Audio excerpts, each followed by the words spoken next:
की बड़ी खबर हम आपको बता रहे हैं।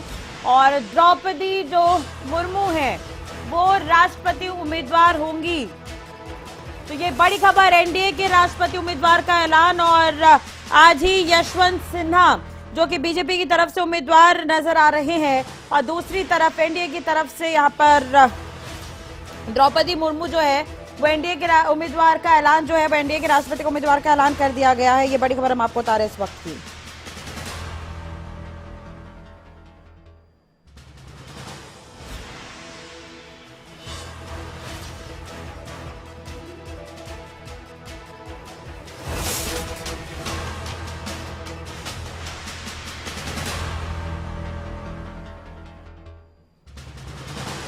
पहले वेंकैया नायडू का नाम सामने आ रहा था, लेकिन ये बड़ी खबर निकलकर सामने आ रही है जहां पर अब द्रौपदी मुर्मू जो है वो राष्ट्रपति उम्मीदवार होंगी।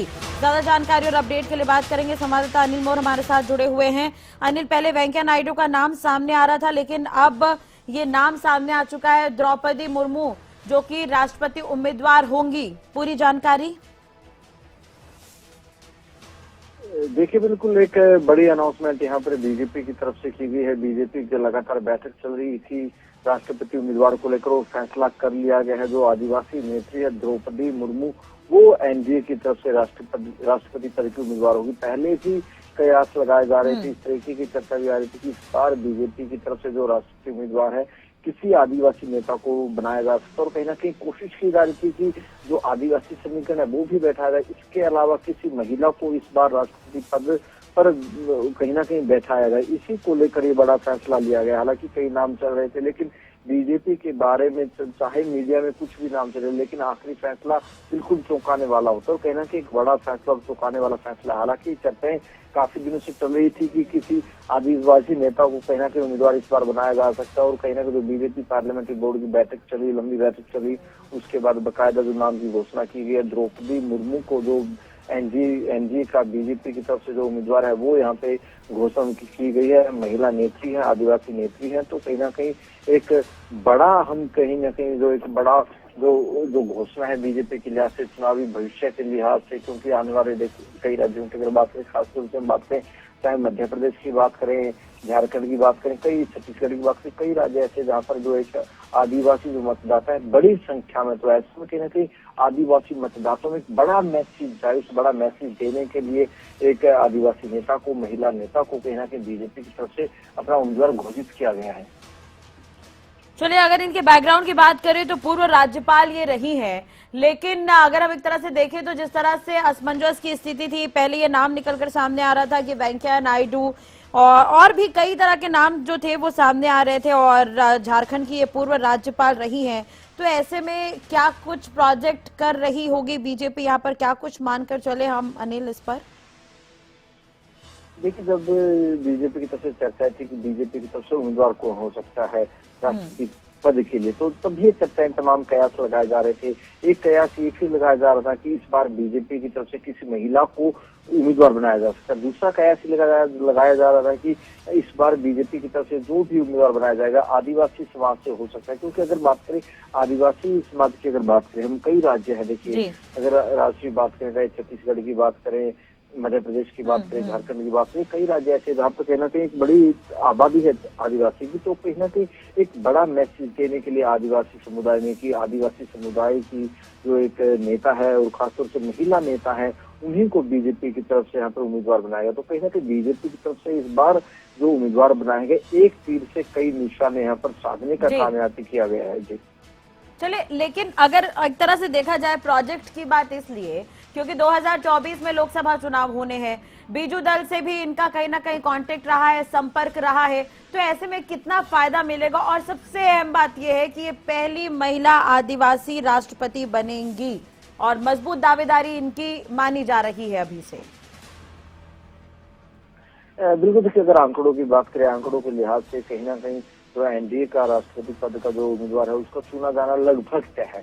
थोड़ा बहुत जो वोट कम है वो कहीं ना कहीं बीजेपी की तरफ से आसानी से मैनेज कर लिए जाएंगे, वो आसानी से ले ली जाएंगे। चाहे हम बीजेडी की बात करें या हम जो दूसरे विपक्षी दल, कुछ दलों की बात करें, कहीं ना कहीं जो इन महिला के नाम पर, आदिवासी नेता के नाम पर कहीं ना कहीं वो दल मान ही जाएंगे।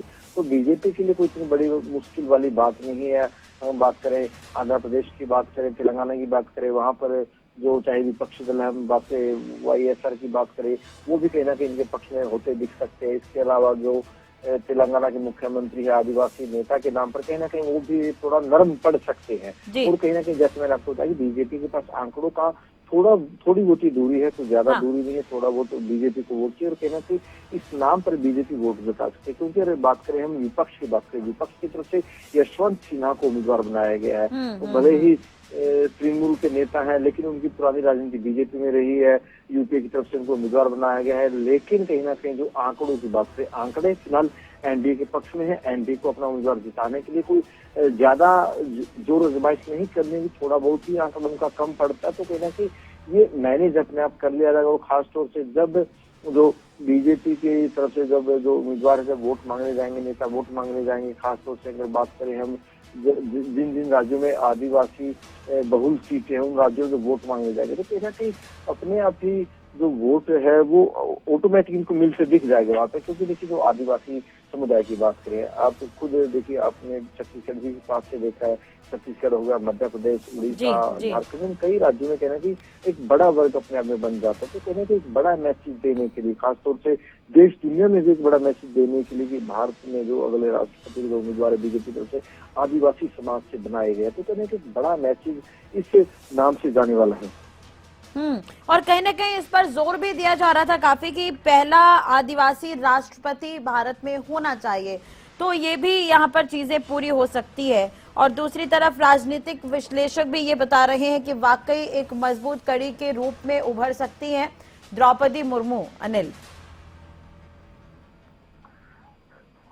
बिल्कुल, देखिए जिस तरीके से जो नाम की अनाउंसमेंट की गई है, जैसे मैंने आपको बताया कि खुद ये एक नेता रही हैं, राज्यपाल रही हैं, और कहीं ना कहीं आदिवासी समाज से आती हैं, और तो कहीं ना कहीं कई समीकरण साधने की यहाँ पे कोशिश की गई है। और जैसे मैंने आपको बताया कि इस नाम से कहीं ना कहीं जो एक समीकरण, महिला का समीकरण, वो साधने की यहाँ पे कोशिश है, क्योंकि एक बड़ा मैसेज जाएगा। क्योंकि जो इस बार जो बीजेपी के जैसे मैंने जो आपको अंकगणित समझाया, बीजेपी के पास आंकड़ों की कोई ज्यादा कमी नहीं है, थोड़ा बहुत है मार्जिन आंकड़ों का, वो कंप्लीट कर लिया जाएगा। वो कहना कि आदिवासी समाज उस नाते एक बड़ा मैसेज आए, उसको भी कहना कि यहाँ पे कोशिश की जाएगी। उड़ीसा से खुद आती है, तो उड़ीसा के चाहे हम बीजेपी की बात करें, बीजू जनता दल की बात करें, वो भी अपने आप ही इनको समर्थन देते दिख जाएंगे। क्योंकि देखिए जो जिसका मूल राज्य होता, तो अपने आप ही जो दूसरे चाहे विपक्षी विधायक हो, वो अपने आप ही फिर वोट देते दिख जाते हैं।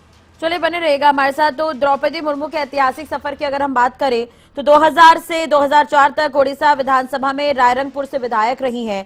पहली उड़िया नेता है जिन्हें किसी भारतीय राज्य की राज्यपाल जो है वो बनाया गया। बीजेपी और बीजू जनता दल की गठबंधन सरकार में 6 मार्च 2000 से 6 अगस्त 2002 तक वाणिज्य और परिवहन के लिए स्वतंत्र प्रभार की राज्य मंत्री रही हैं।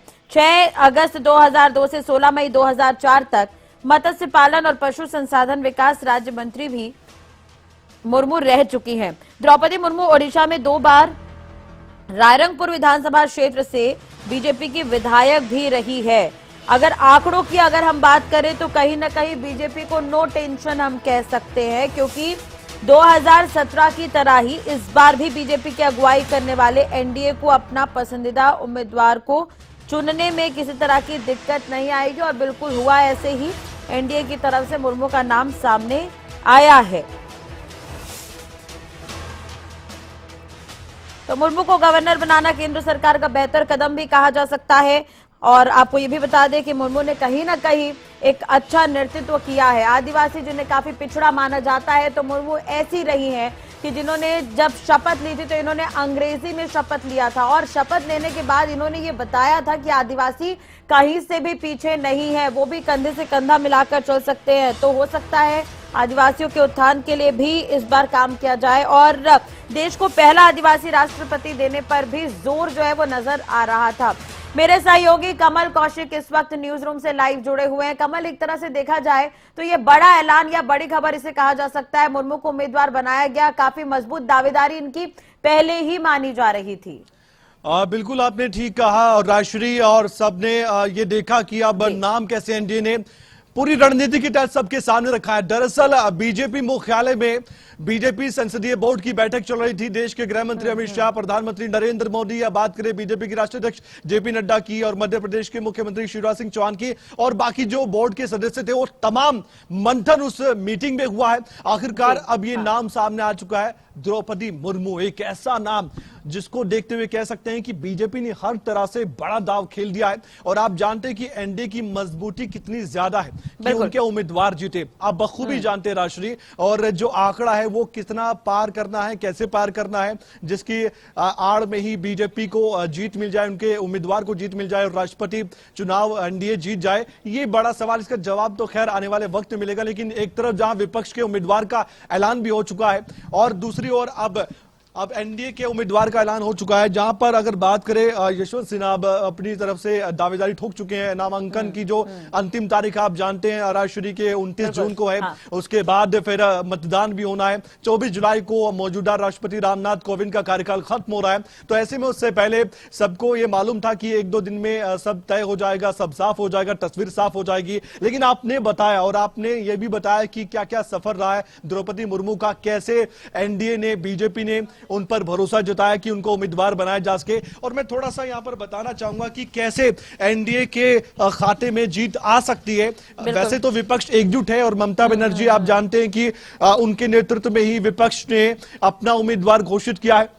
एक तरफ विपक्ष का उम्मीदवार है, दूसरी तरफ अब एनडीए का उम्मीदवार है। ये दोनों उम्मीदवार साफ हो चुका है, और दोनों तस्वीरें भी दर्शकों को हम अब दिखाने जा रहे हैं। साथ ही ये मैं बताना चाहता था, गौर करने वाली बात यह है कि इसमें अब संख्या बल के आधार पर राष्ट्रीय अगर बात की जाए तो इसमें बीजेपी और एनडीए की जो मजबूत स्थिति है वो दिखाई दे रही है। इसमें सबसे बड़ी बात यह है कि बीजेपी को अगर, और एनडीए को अगर जीत चाहिए अपने उम्मीदवार की, तो बीजेडी या फिर आंध्र प्रदेश में सत्तारूढ़ वाईएसआर कांग्रेस जैसे अगर दल पूरी तरीके से समर्थन दे देते हैं एनडीए को, बीजेपी को, तो जाहिर तौर पर बहुत बड़ी मजबूती हो जाएगी, और मजबूत स्थिति में एनडीए का उम्मीदवार हो जाएगा, द्रौपदी मुर्मू हो जाएंगी। क्योंकि आप जानते हैं कि राज्यसभा हो या लोकसभा, बीजेपी के कितने सांसद हैं और विधायक आप जानते हैं कितने राज्यों में बीजेपी शासित राज्य सरकारें चल रही हैं, विधायक बीजेपी के हैं। तो आंकड़ा समझाने की जरूरत नहीं है किसके पक्ष में क्या है, विपक्ष के पक्ष में क्या है। तो कुल मिलाकर देखा जाए तो सत्ता पक्ष यानी कि एनडीए की मजबूती तो बहुत बड़ी है। लेकिन फिर भी ये अंतरात्मा से जो है लड़ाई वाला चुनाव होता है, अंतरात्मा की आवाज को सुनने वाला चुनाव होता है। विधायक कई बार इस बात का जिक्र करते हैं। हमने फिर भी देखा था, पिछले चुनाव की बात करें, राष्ट्रपति चुनाव की, तब भी जब जब उम्मीदवार जा रहे थे विधायकों से वोट मांगने के लिए विधानसभा में या राज्यों में, यही कह रहे थे कि अपनी अंतरात्मा की आवाज को सुनकर आप जरूर वोट डालें। तो अब दिलचस्प मुकाबला कितना है देखने वाली बात है। लेकिन हाँ, जो संख्या बल है उसके आधार पर लग रहा है कि बात कर रहे हैं कमल, तो इस चीज भी समझना होगा कि इस बार 2024 भी है, राष्ट्रपति चुनाव तो है ही साथ में, लेकिन 2024 लोकसभा चुनाव भी है। तो ऐसे में नीतीश कुमार हैं जो बिहार से आते हैं, नवीन पटनायक है, जगन रेड्डी है, जिसको बीजेपी अगर अपने पाले में साथ रखती है तो राष्ट्रपति चुनाव में इसका फायदा तो मिलेगा ही, लेकिन 2024 को भी बीजेपी इस बार प्रोजेक्ट करके चल रही है कहीं ना कहीं। बिल्कुल आपने ठीक कहा, क्योंकि 2024 से पहले राष्ट्रपति चुनाव ये बताता है कि जो आपके घटक दल हैं, जो आपसे जुड़े हुए हैं, एनडीए से जुड़े हुए जो घटक दल हैं, वो आपके साथ कितना है। और अभी ये समय आता है राष्ट्रीय की जब ये मालूम भी करना पड़ता है खुद बीजेपी को कि कौन आपके कितना साथ है। एनडीए की मजबूती की बात तो बीजेपी हमेशा से करती रही, एक बड़ा अलायंस है नेशनल डेमोक्रेटिक अलायंस, लेकिन इसमें जो घटक दल है वो आपके साथ कितना खड़े रहते हैं। कई बार ये खटपट की खबरें सामने आती हैं। कई बार आप जानते हैं कि बिहार में क्या होता है, कई बीच में भी ऐसी खबरें आई थी, नीतीश कुमार नाराज चल रहे हैं। ये खबरों को दरकिनार करते हुए अंत में नीतीश कुमार ने बात तो साफ कर दी थी। ठीक कहा आपने कि 2024 की बिसात अगर बिछानी है, उससे पहले विपक्ष को जवाब देना है, तो राष्ट्रपति चुनाव जीतना, और वो भी बड़े मार्जिन से जीतना, एनडीए के लिए, बीजेपी के लिए बहुत जरूरी भी हो जाता है। रणनीति जिस तरह से बनाई गई है वो अब दिखेगी। और अब द्रौपदी मुर्मू को वोट मांगने के लिए अलग अलग राज्यों में जाना होगा, और विधायकों से वोट मांगने हैं जाहिर तौर पर। तो ऐसे में देखने वाली बात है कि अलग अलग राज्यों में क्या होता है। जैसे कि मैंने जिक्र किया बीजेटी, और साथ ही अगर आंध्र प्रदेश में वाईएसआर कांग्रेस अगर ये बीजेपी एनडीए के साथ जाते हैं, पूरी तरीके से समर्थन देते हैं, जाहिर तौर पर फिर एनडीए को बहुत मजबूती मिलेगी। बिल्कुल, और 2017 में जो स्थिति सामने आई थी उसे दोबारा दोहरा सकती है बीजेपी। ये मौका है कहीं ना कहीं बीजेपी के पास। अगर हम बात करें विपक्ष की, तो कमल, पिछले दिनों ममता बनर्जी को आपने भी सुना था, जिस तरह से ममता बनर्जी लोगों को एकजुट करने में लगी हुई थी। अब उम्मीदवार के ऐलान के बाद क्या कुछ लग रहा है कहीं ना कहीं अब विपक्ष का पाला थोड़ा तो कमजोर हो सकता है? देखिए, विपक्ष को मालूम है कि संख्या बल किसकी ओर ज्यादा है। ज्यादा और कम की बात होती है। जब पलड़ा देखा जाता है किसका भारी किसका हल्का, तो इसमें एनडीए का आपको पता है कि भारी लग रहा है संख्या बल के हिसाब से, क्योंकि अब किस तरह से कितने राज्यों में बीजेपी की सरकार है और किस तरह से सांसद बीजेपी के लोकसभा में, राज्यसभा में, क्योंकि बढ़ती जा रही है तादाद बीजेपी के राज्यसभा सांसदों की भी। पिछले हमने चुनाव भी देखे हैं किस कदर बीजेपी ने एक रणनीति के तहत जीते हैं। एमएलसी चुनाव हमने देखा, महाराष्ट्र का भी जिक्र कर लीजिए आप, जिसको लेकर आप लगातार चर्चाएं भी चल रही है। वहां पर विधानसभा में भी क्या कुछ हो रहा है, कैसे सुगबुगाहट हो रही है कि क्या फिर से चुनाव होंगे, क्या सरकार गिरेगी, ये सब कुछ चल रहा है। ये बीजेपी की बड़ी रणनीति है। और राष्ट्रीय आप जानते हैं कि बीजेपी को ये आता है करना। बीजेपी ये जानती है कैसे अपने पाले में किया जा सके किसी को भी। और जब सत्ता में आप रहते हैं तो आपके पास ज्यादा ये मौका होता है कि कैसे अपने पाले में किया जा सके किसी भी दूसरे दल को, या फिर समर्थन मांगा जा सके। अब ऐसे में बेशक ममता बनर्जी नेतृत्व करती नजर आई थी, हमने देखा, प्रेस कॉन्फ्रेंस भी की थी। उसके बाद यशवंत सिन्हा का नाम भी आगे रख दिया गया था कि हमारा उम्मीदवार है। इसमें कांग्रेस के पास आप जानते हैं वो स्थिति नहीं है जो कभी 2014 से पहले हुआ करती थी, जब बोलबाला कांग्रेस का हुआ करता था। आज कांग्रेस दूसरे जो विपक्षी दल है उन पर भी निर्भर कई बार लगती है।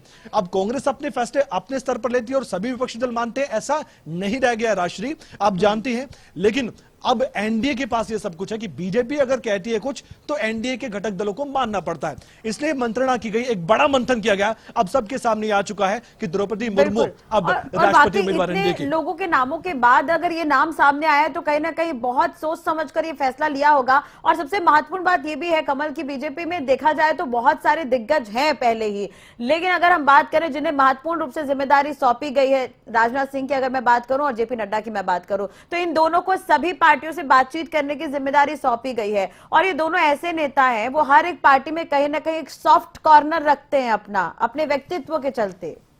बिल्कुल, इसमें नितिन गडकरी का नाम आपने ठीक कहा, आपने कहा राजनाथ सिंह, ये रखते हैं अपना एक रुतबा रखते हैं राजनीति में। और इनका जो व्यवहार है राजनीतिक तौर पर भी वो दूसरों से बहुत अच्छा है और इनकी जो शालीनता है उसकी मिसालें दी जाती हैं।